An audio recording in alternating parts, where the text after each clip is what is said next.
guys, I'm Abby Casey, and today I'm going to be showing you how to build this zip line that's fun for all ages. So stick around, you don't want to miss this.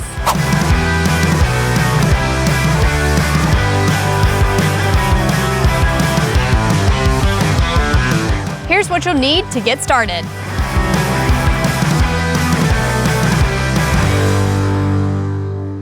Before we can get started, you'll want to determine how long you want your zip line. Then find 2 solid trees to attach to. Since we've already got our trees picked out, we can get started at the finish line and work our way back to the zip line platform that we built in the first video of this series. Before we can attach our zip line to the tree, we'll need a good connection point. That's where this 10-foot tow cable comes in handy. You don't have to get the exact same length, but be sure you have one that can wrap completely around the tree and still have room to connect both ends. Be sure to check the weight capacity as well. This one is rated for several thousand pounds.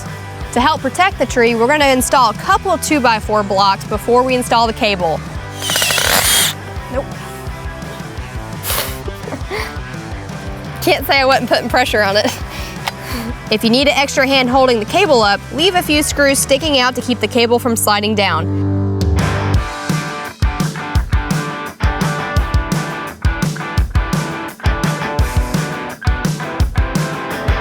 If you want, you can put some duct tape around the wires to keep it tight around the tree, but be sure and remove once you start tightening your wire. The next item in line is the turnbuckle, which will help put our final tension on the zip line once installed.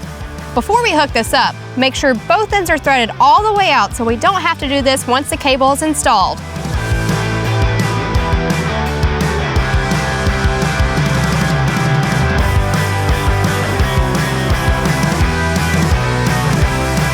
Alright, let's get our zipline cable ready to hook to the turnbuckle. After overlapping roughly 2 feet of cable, starting at the cut-end, we will install 3 to 4 cable clamps to hold the wires together. To make sure these cable clamps stay in place, we are swapping out all the factory nuts with lock nuts. To help keep the wire from crimping at the loop, we're going to install this wire thimble where the bolt goes through.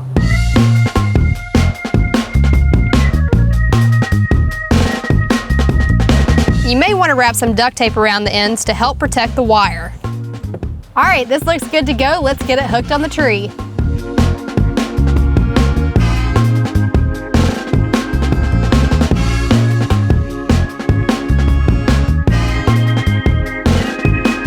Before we pull this over to the other tree, let's talk a little bit about the wire we're using today.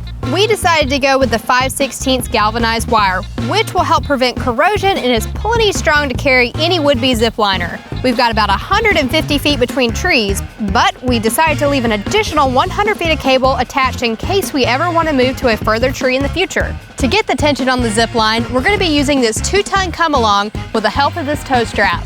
When installing the tow strap on the tree, don't worry about getting it all the way up to the final position of the zip line.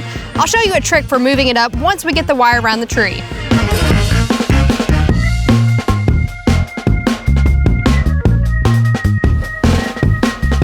Now that we got our come-along attached to the tree, we can hook it to our zip line cable and start pulling it up. To properly grab onto the cable safely, I recommend using one of these cable grips, which are designed specifically for this type of work. Try to pull up as much of the cable by hand before hooking it into the cable grips. You may need someone to help you with this part.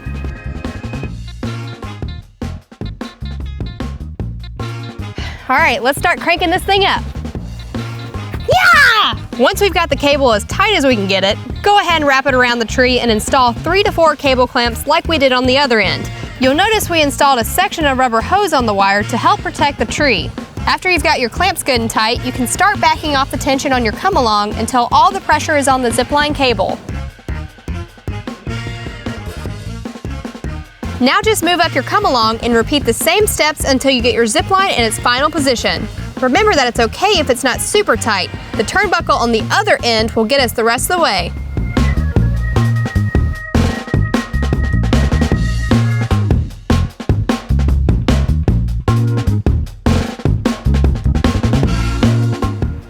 Alright, that looks good. Let's head over to our turnbuckle and put on the final tension.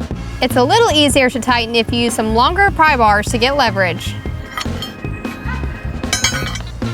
Alright, well this cable's tight, let's slap on our brake and get to ziplining. Be sure to check back for part 3 of this series where we show you how to build and install this bungee braking system.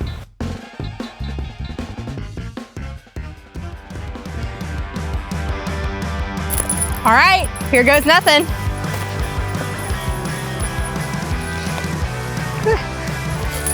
Let us know if you'd like to install a zip line in your yard, and then be sure to head over to Rated Red's YouTube channel and hit subscribe. I'm Abby Casey. Ah!